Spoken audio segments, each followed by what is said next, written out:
Make America safer, says Nigel Farage. In the wake of the latest terror attacks in London, former UK Independence Party leader Nigel Farage said Sunday that more action needs to be taken by government leaders in Britain in an effort to prevent future tragedies.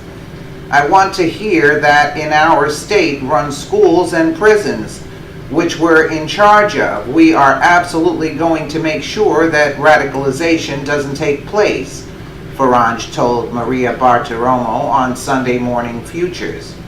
I want to hear that in the mosques in this country we will actually be unafraid to kick out this country people who go in there and preach hate.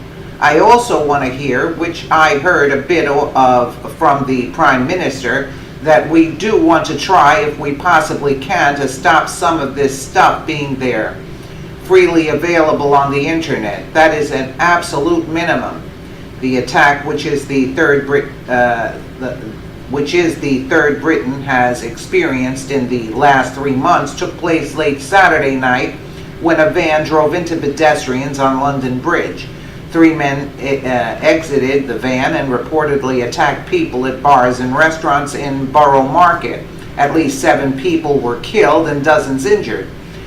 British Prime Minister Theresa May said in a press conference Sunday morning that while the recent attacks are not linked by common networks, they are connected by the single evil ideology of Islamist extremism. Additionally, she called for the country to come together to combat the threat of terrorism. Saturday's attack comes less than 1 week before the UK general election, where May's Conservative Party has a thinning lead.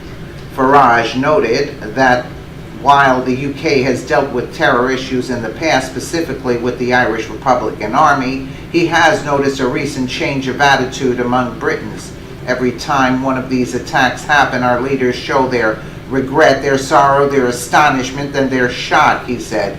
I think we're a little bit less shocked than we used to be. We're kind of getting used to this, which is very, very bad news indeed.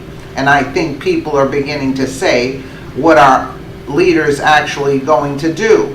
Just expressing sorrow, just talking and using words like solidarity simply isn't enough.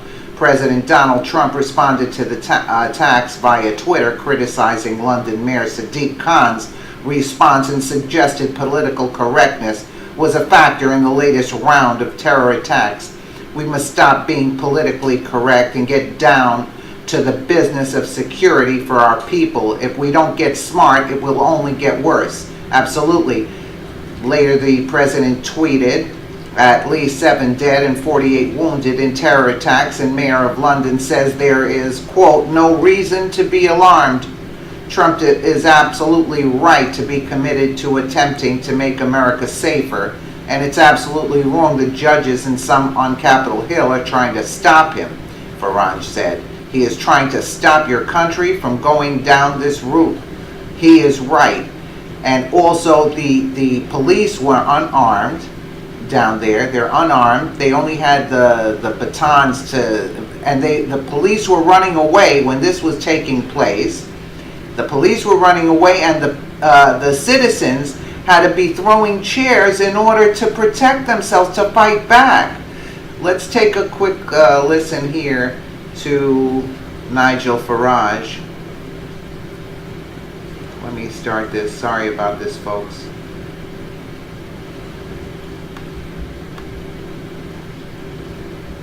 On the ground in London right now, in terms of the sentiment of the people, how do you see it?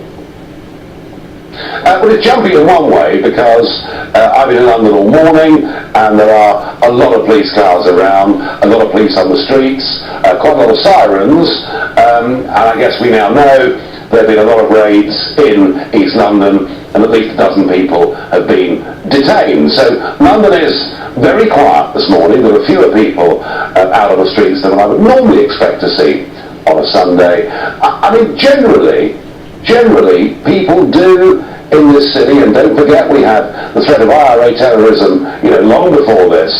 People generally do respond incredibly well, despite the horrors that have taken place. But I do detect there is one slight change of attitude. And that is that every time one of these things happen, our leaders show their regret, their sorrow, their astonishment, and their shock. And I think we're a little bit less shocked than we used to be. We're kind of getting used to this, which is very, very bad news indeed. And I think people are beginning to say, what are our leaders actually going to do? Just expressing sorrow, just talking and using words like solidarity simply isn't enough. And Maria, I'll make this prediction. Right. Theresa May has spoken. Theresa May has spoken outside the steps of Number 10 today, and she's actually used the phrase Islamic terrorism. Now, that in itself may well be a first, because many of our politicians have been in denial, as indeed Hillary was, on this point. Yeah. But unless people see some really concrete action is going to be taken, then I think the calls for interning thousands of suspects will grow louder and louder. Well, let's talk about that. What kind of concrete action do you want to see, Nigel? Because you think about the fact that we had the Westminster Bridge attack in March, followed up by the Ariana Grande attack last week, the concert. Now this, 3 attacks in 3 months. What concrete action do you want to see that we're not seeing coming out of the UK? I want to hear that in our state-run schools and prisons, which we're in charge of, we are absolutely going to make sure that radicalisation doesn't take place. I want to hear that in the mosques in this country, we will actually be unafraid to kick out of this country people who go in there and preach hate, because frankly, we've been too politically correct to do any of that. I also want to hear, which I had a bit of from the Prime Minister, that we do want to try, if we possibly can, to stop some of this stuff being there, freely available on the internet. I mean, that is an absolute minimum. But what really angers people is, for example, 2 or 3 years ago, I was part of a campaign that said, if anybody left this country and fought in Syria for ISIS, they should be stopped from getting back into Britain. And do you know something? 400 people have returned to Britain, having been radicalised further and brutalised in Syria. 400 have been let back in, and only 1 has been stopped. And that's why, Maria, I say, we don't want words. We don't just need the Prime Minister outside Number 10 Downing Street saying enough is enough. We want her to actually do something. And let's not forget, this comes just the weekend before the general election in the UK, and that gap between Theresa May and her competitor has been narrowing. Do you think this impacts the election on Thursday? No, because her competitor, which is Mr Corbyn, who leads the Socialist Party, Labour Party, but he himself is a very, very, quite hard left socialist. Corbyn himself is seen to be weak on terrorism and weak on terror. So just because Theresa May was the Home Secretary in charge of our Homeland Security for 6 years, some may say she failed and didn't do enough, but it's very difficult to see the Labour Party, the Socialists, gaining any benefit from it. Many of these people and these incidents have proven that sometimes the attackers have been on watch lists. There are tens of thousands of people on watch lists in the UK, even more so in the US. What do we need to do to get ahead of this, knowing that we're already watching these perpetrators that are going on to commit real damage?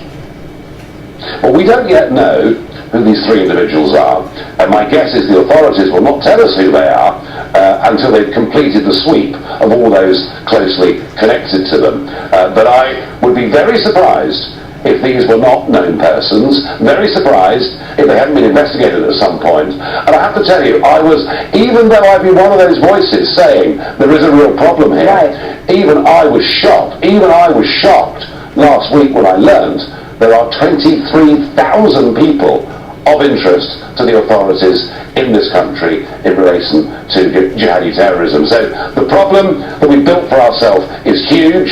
We've done absolutely nothing to deal with the segregation that exists within our cities. We haven't clamped down on radicalisation within state institutions. We've been very weak, frankly, with our borders. So we do face a massive problem, and I can't see, short of hugely increased resources for our security services. I can't see anything else we can do. Now we could take the 3,500 who are the genuinely suspected terrorists themselves, as opposed to being linked and associated. We could round them all up and intern them in prison. That is an option.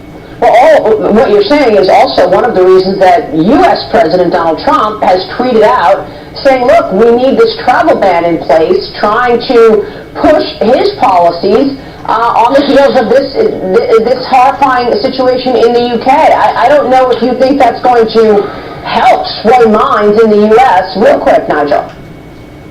If I was American and I was looking at London, Paris, Brussels, Berlin, and the increasing rate of terrorist atrocities, I would say, whether I like Donald J. Trump or not, he is absolutely right to be committed to attempting to make America safer, and it's absolutely wrong that judges and some on Capitol Hill are trying to stop him. He is trying to stop your country going down this route. Yeah. He's right. Nigel, thank you very much. Weighing in this morning, Nigel.